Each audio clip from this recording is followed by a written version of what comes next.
is the fourth series, and I want to teach you the key to breakthrough or walking in victory. और आज चौथी शिक्षा है विश्वास की शिक्षा में, और मैं सिखाना चाहता हूँ वो क्या चाबी है कि आप जय में जी पाएं. And the title is Picture It Done and Speak It Out. और उसका शीर्षक है कि आप उस तस्वीर को देख लें कि वो हो गया है और उसको बोल दें. Come on, before we go into the word, I want everyone to close their eyes हम वचन में जाएं. मैं चाहता हूँ हर एक को अपनी आंखें बंद and करें talk to Jesus right now. और यीशु से बात करें इस Say, समय, Lord, let your word locate me. और कहें प्रभु आपका वचन मुझे ढूंढ ले. Let your word locate me today. आपका वचन पिता मुझे आज ढूंढ ले. Father, I am a good soil.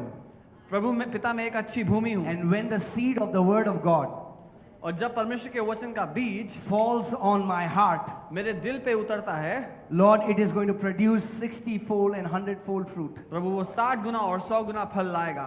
Holy Spirit, पवित्र आत्मा, we depend upon you. हम आप पर निर्भर हैं. Unveil the scriptures to us. वचन पर से पर्दा हटा दें हमारे लिए. In Jesus' name. यीशु के नाम में. I want to tell you मैं आपको बताना चाहता that हूँ nobody is going out of this room without taking their portion today in Jesus' name. कि आज इस कमरे से बाहर कोई भी अपना हिस्सा लिए बिना नहीं जाने वाला है. Amen? God has appointed a portion to each one of you, परमेश्वर ने आप में से हर एक के लिए एक हिस्सा रखा है and you are going to take it. और आप उसको लेकर जाएंगे आज. Amen? आमीन. So, when God created this universe, जब परमेश्वर ने इस ब्रह्मांड को बनाया, He had a picture in mind. उसके मन में एक तस्वीर थी. He didn't just start speaking.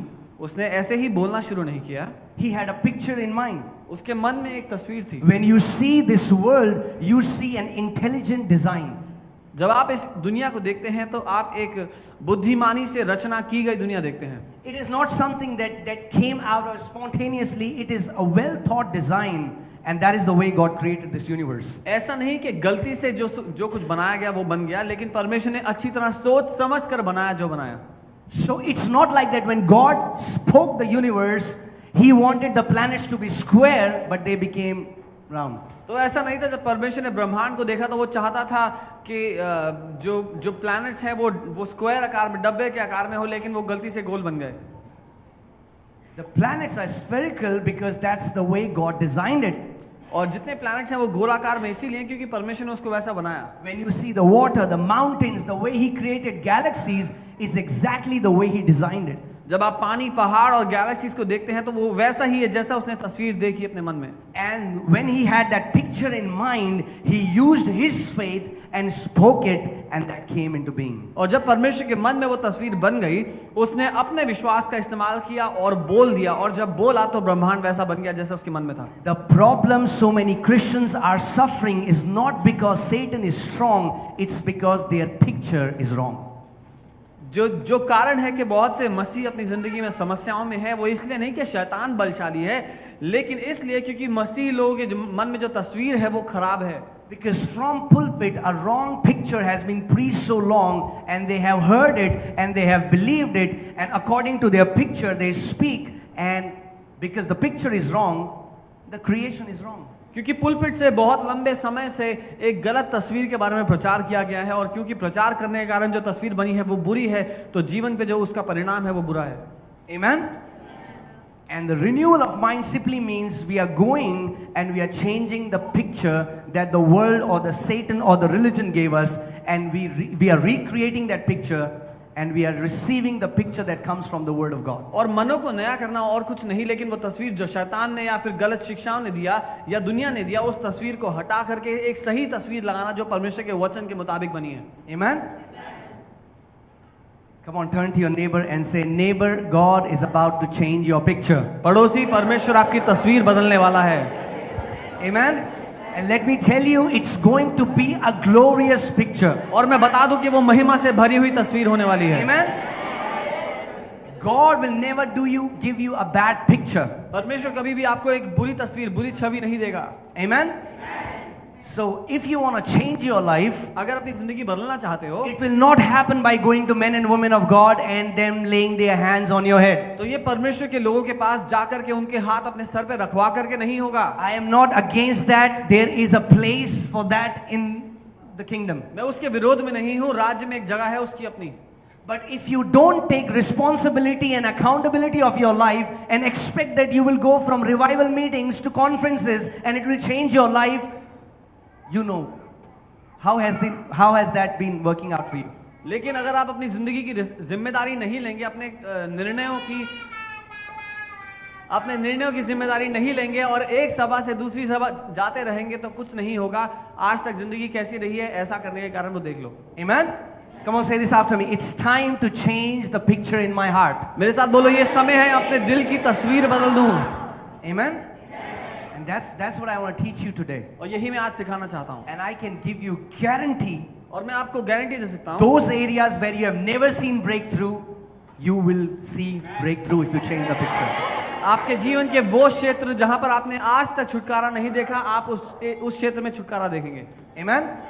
Come on guys, I want you to show me some love when I preach. मैं चाहता हूँ थोड़ा प्यार दे जब मैं प्रचार करना। I would know that you are alive. मैं जानना चाहता हूँ कि आप जिंदा हैं। Amen? So for example, you go to a restaurant and a waiter comes and waiter stands. Yes sir, what do you want? उदाहरण के लिए आप खाना खाने किसी रेस्टोरेंट में जाते हैं, हमें जाके वेटर आता है, सर क्या चाहिए? There is an entire menu and you can choose whatever you want. और एक पूरा मेन्यू है, आप उसमें देख सकते हैं आपको क्या चाहिए। But if you will not speak it, he's not bringing it for you. लेकिन अगर आप मेन्यू में से क्या चाहिए नहीं बोलेंगे तो वेटर लेके कुछ नहीं आएगा। Maybe you have decided it in your heart. हो सकता है अपने दिल में आपने निर्णय लिया हो कि मुझे ये खाना है। But if you will not speak it out, लेकिन अगर बोलोगे नहीं, the waiter, it's simple. It's simply a person whom the restaurant has assigned to minister to you. Waiter साधारण रूप से देखा जाए तो एक व्यक्ति है जो रेस्टोरेंट ने नियुक्त किया है कि आपकी सेवा टहल करे जवाब So that you won't have to go and bring the food for yourself. ताकि आपको खुद जाके किचन से खाना ना लाना पड़े। In the same way, Bible says in Hebrews that angels are the ministering spirits given to the heirs of salvation. वैसे ही बाइबल कहती है स्वर्गदूत वो सेवा टहल करने के लिए आत्माएं हैं जो प्रभु ने भेजी हैं, प्रभु ने दी हैं वो स्वर्गदूत विश्वासियों के लिए। The Bible says they are sent to us to minister to us. Bible कहती है वो हमारे पास इसलिए भेजे गए ताकि वो हमारी सेवा टहल करें। Excuse me? Are you getting what I'm saying? सुन रहे हैं? If I can say it this way, they are spiritual waiters. अगर मैं ऐसे कहूँ तो वो आत्मिक वेटर्स हैं। Spiritual waiters waiting for you to speak the word of God, because the Bible says angels hearken unto the word of God.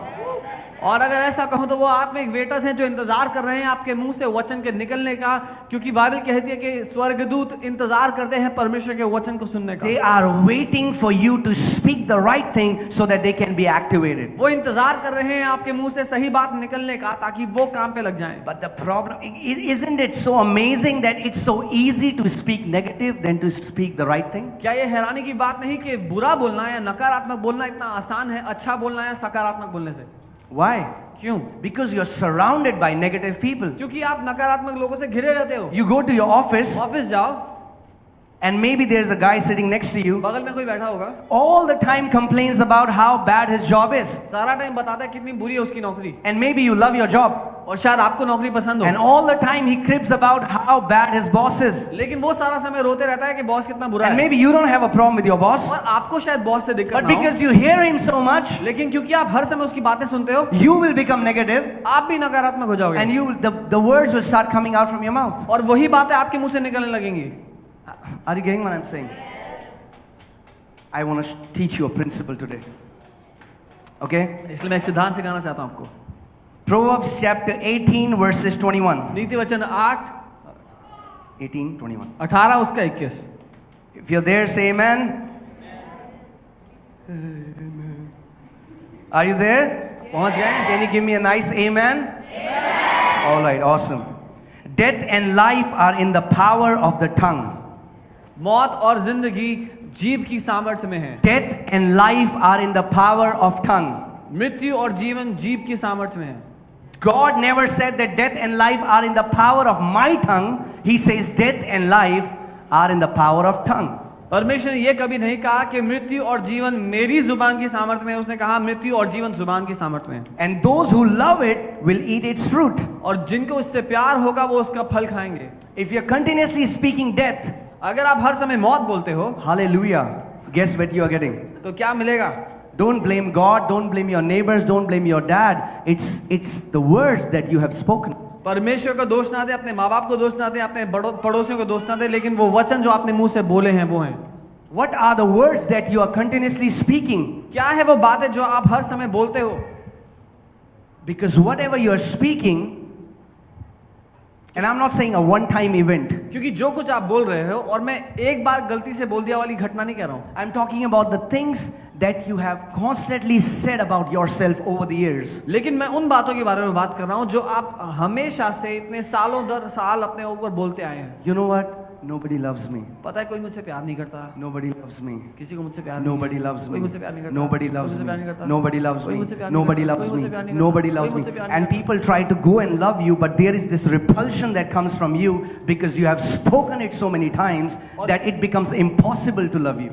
और लोग आपके पास आते हैं आपसे प्यार करने के लिए, लेकिन एक ऐसी दूरी वो महसूस करते हैं आपके निकट आते हुए कि अपने आप वो दूर हो जाते हैं।